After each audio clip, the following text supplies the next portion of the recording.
Mr. Chairman, if it's appropriate, we'd like to spend some time tonight talking about our wiregrass power project, talk to you about our forum, give you some highlights, some additional information that Allan wants to share with you. I thank everybody in the room for attending. I appreciate that very much, all of you. I'd love to hear your feedback. Of course, it was December the 6th. Our panel included Mr. Bill Lofton, who's the VP of Sterling Energy Assets, Robert McCann, who was a fuel supply expert, who's done fuel supply studies for 20 of these around the country. He's really the premier expert in the biomass fuel supply. We really had a coup with Dr. Christopher Teaf, who's a toxicologist, who's been on the staff at Florida State University for 27 years, who's published 30 pages worth of publications on the subject, is really an expert in the Southeast on the health impact of renewable energy. Allan can tell you a little bit more about him. Stan was our biomass fuel supply guy. I mess that up. Bob McCann is the older associate, who's the environmental consultant that's been working with Dr. Cliff Lipscomb, who's a PhD economist at Elizabeth University, is now with Greenfield Advisors, is here to talk about the economic impact of the project. He's also recently assisted a company in Wisconsin that successfully defended the biomass project before the Public Service Commission of Wisconsin and was able to shed some of that experience on our project. And finally, we thought it was very interesting that biomass projects are being built and constructed now on major military bases across the country, major universities across the country, and we were able to bring in Quarterman, who is the assistant utility director at the University of Iowa, that came and talked about the current existing biomass facility on the campus at the University of Iowa, but also the second one that they're building that will incorporate woody biomass into that. So again, these projects are being built on major universities all over the country. So some of the highlights I'll mention real briefly. We learned, the slide that Stan Parton mentioned that there's 12 to 13 times the amount of wood waste in the region to serve this facility. And that includes the Dodge plant in Hamilton County, Florida, which we're not certain is going to move forward or not.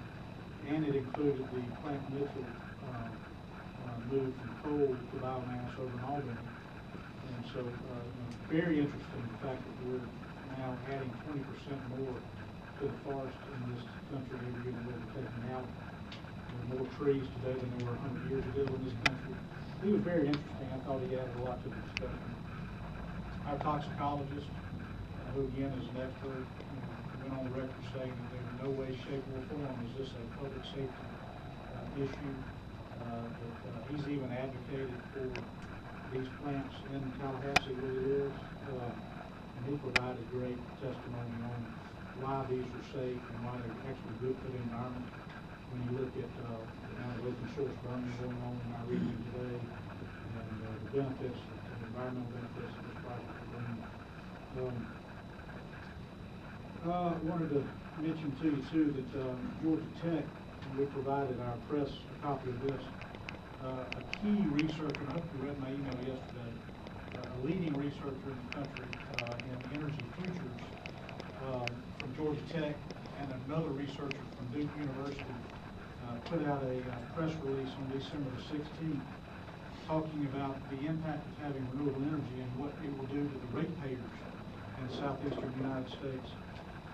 According to her study and their study, a mix of policies designed to promote renewable energy rates would save the users in this region $23 billion a year by having renewable energy as part of that portfolio. So we've known it's an economic impact locally because of the tremendous amount of benefits, ad valorem tax, all the ad valorem taxes they'll pay, all the payroll they'll pay. But according to the two leading experts in energy futures, renewable energy is going to save the southeastern U.S. $23 billion a year in electricity rates. And that's pretty pretty significant. Last thing I want to tell you before Allan takes over real quickly is that City of Gainesville, Florida just recently got the approval to move forward with a 100 megawatt biomass plant. I want to just kind of read to you the list of the environmental support they received 90 miles from here.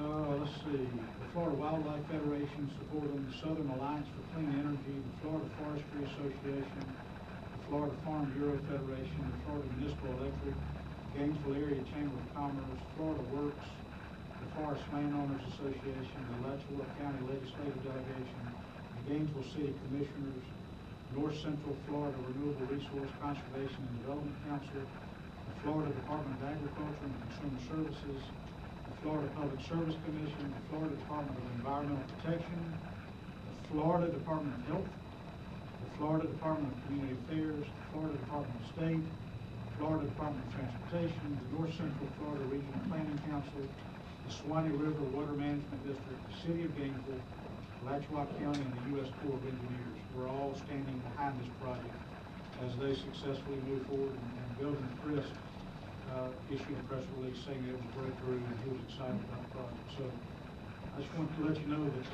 that project had a mountain of environmental and public support, just like ours does. So Allan, take over if you will, and mention a couple other items.